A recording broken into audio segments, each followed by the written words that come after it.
नमस्कार, आप देख रहे हैं न्यूज़ 31 और मैं हूँ आपके साथ भावना।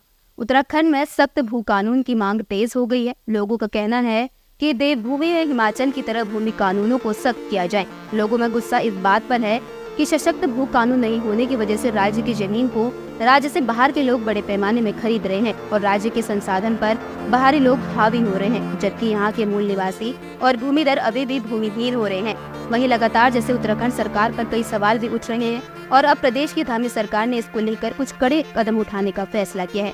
बात करें भू कानून की, जिसे लगातार मांग चल रही है, तो आखिर भू कानून है क्या? साल 2000 में जब उत्तराखंड को उत्तर प्रदेश से अलग कर अलग संस्कृति, बोली, भाषा होने के दम पर एक संपूर्ण राज्य का दर्जा दिया गया था, उस समय कई आंदोलनकारियों समेत प्रदेश के बुद्धिजीवियों को डर था कि प्रदेश की जमीन और संस्कृति में भूमाफियों के हाथ में न चली जाए। भूमि कानून वह रूप है जो भूमि का उपयोग करने, अलग करने या दूसरों की भूमि से बाहर करने के अधिकारों से संबंधित है।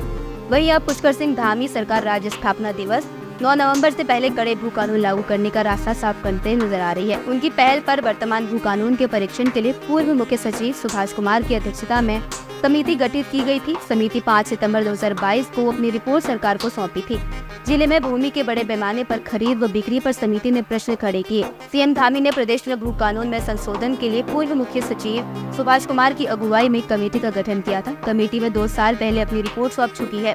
कमेटी ने कुल 23 संस्तुतियां रिपोर्ट में सौंपी। रिपोर्ट में साफ है कि खेती और इंडस्ट्री दोनों के लिए दी गई जमीन खरीदने की परमिशन का दुरुपयोग किया जा रहा है। इस पर काम करने के लिए सरकार ने एक प्रारूप समिति भी गठित की। इसकी रिपोर्ट आने की सिफारिशों को लागू किया जाएगा। वहीं राज्य सरकार ने सख्त भू कानून नहीं आने तक बाहरी लोगों के यहाँ जमीन खरीदने के लिए नियम तय किए हैं, जिसके मुताबिक यहाँ जमीन खरीदने के लिए वजह बतानी होगी। साथ ही बाहरी व्यक्ति का वेरिफिकेशन भी किया जाएगा। बता दें, देहरादून से लेकर टिहरी, कौसानी, भीमताल, कोटद्वार जैसी जगहों पर जमीनों को सबसे ज्यादा बेचा जा रहा है। वहीं उत्तराखंड में भू कानून लागू हो जाता है तो बाहर के लोग इस राज्य में जमीन नहीं खरीद पाएंगे, जिससे पूरा औद्योगिक क्षेत्र राज्य के लोगों के हाथ में आ जाएगा।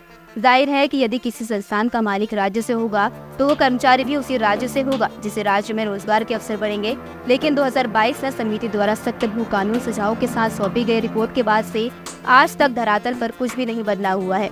यही उत्तराखंड के लोगों की बड़ी नाराजगी का कारण है। हालांकि देखना ये है कि क्या सरकार उत्तराखंड वासियों की उम्मीदों पर खरी उतरती है, क्योंकि अब ये विषय केवल राजनीति से संबंधित नहीं है, बल्कि देवभूमि की पहचान और विकास के लिए भी महत्वपूर्ण है।